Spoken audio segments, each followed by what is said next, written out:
بسم اللہ الرحمن الرحیم۔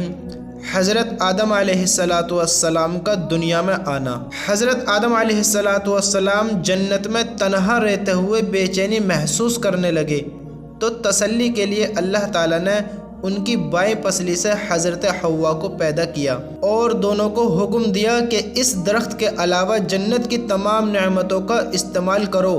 شیطان نے وسوسہ ڈال کر بہکایا کہ اس درخت کی خصوصیت یہ ہے کہ اس کا پھل کھانے کے بعد تم ہمیشہ جنت میں رہو گے۔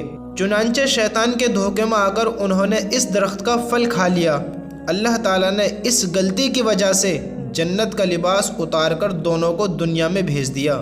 حضرت آدم علیہ السلام اپنی غلطی پر بہت شرمندہ ہوئے اور ایک مدت تک توبہ و استغفار کرتے ہوئے اللہ کے سامنے روتے رہے۔ پھر اللہ تعالیٰ نے ان کی توبہ قبول فرمائی۔ اس کے بعد دنیا میں حضرت آدم علیہ السلام اور حضرت حوا سے نسل انسانی کا سلسلہ شروع ہوا۔ چاند کے 2 ٹکڑے ہونا۔ کفار مکہ نے رسول اللہ صلی اللہ علیہ وسلم کو یہ درخواست کی کہ اپنی نبوت کی کوئی نشانی بتلائیے، تو آپ صلی اللہ علیہ وسلم نے چاند کی طرف انگلی سے اشارہ کر کے چاند کا 2 ٹکڑے ہو جانا دکھلایا۔ حج کی فرضیت۔ رسول اللہ صلی اللہ علیہ وسلم نے فرمایا، اے لوگو تم پر حج فرض کر دیا گیا ہے، اے لوگو تم پر حج فرض کر دیا گیا ہے، لہٰذا اس کو ادا کرو۔ میزبان کو دعا دینا۔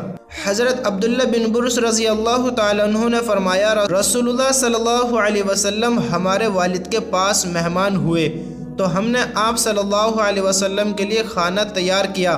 جب آپ صلی اللہ علیہ وسلم واپس ہوئے تو حضرت برس رضی اللہ تعالیٰ عنہ کے والد نے حضور صلی اللہ علیہ وسلم کی سواری کی لگام پکڑ کر دعا کی درخواست کی۔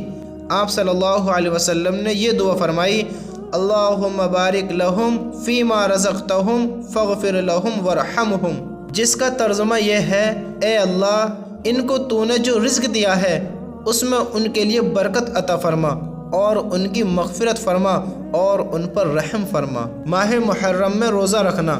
رسول اللہ صلی اللہ علیہ وسلم نے فرمایا، ماہ رمضان کے بعد سب سے افضل محرم کے مہینے کا روزہ ہے اور فرض نمازوں کے بعد سب سے افضل نماز رات کی نماز ہے، یعنی تہجد کی نماز۔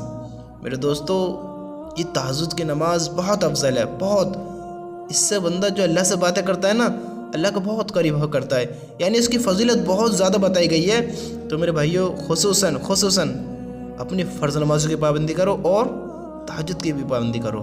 اللہ ہم سب کو عمل کی توفیق عطا فرمائے۔ یتیموں کا مال کھانا۔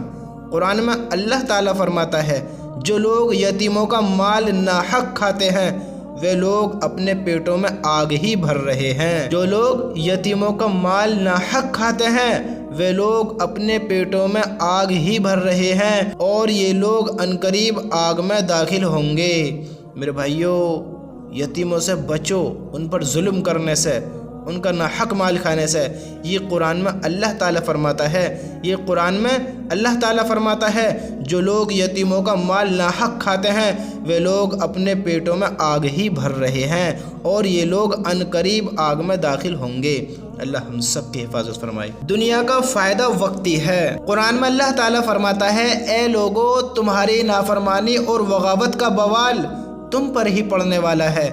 اے لوگو تمہاری نافرمانی اور بغاوت کا وبال تم پر ہی پڑنے والا ہے۔ دنیا کی زندگی کے سامان سے تھوڑا فائدہ اٹھا لو، دنیا کی زندگی کے سامان سے تھوڑا فائدہ اٹھا لو، پھر تم کو ہماری طرف واپس آنا ہے تو ہم ان سب کاموں کی حقیقت سے تم کو آگاہ کر دیں گے جو تم کیا کرتے تھے۔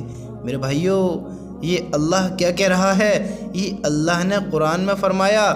قرآن میں اللہ تعالیٰ فرماتا ہے، اے لوگو تمہاری نافرمانی اور بغاوت کا وبال تم پر ہی پڑنے والا ہے۔ اللہ کی قسم، یہ جب نافرمانیاں کر رہے ہیں نا، یہ بغاوت کر رہے ہیں، یہ غلط کام کر رہے ہیں، اس کا بوال اللہ ہم سب کی حفاظت فرمائے۔ یہ ایک حقیقت ہے جسے ہم بھول کر بیٹھے ہیں اور اللہ تعالیٰ اس کو ہمارے سامنے آگاہ کر دے کل قیامت کے دن جب ہم سے حساب لے گا۔ تو قرآن میں اللہ تعالیٰ کیا فرما رہا ہے؟ اے لوگو تمہاری نافرمانی اور بغاوت کا وبال تم پر ہی پڑنے والا ہے۔ دنیا کی زندگی کے سامان سے تھوڑا فائدہ اٹھا لو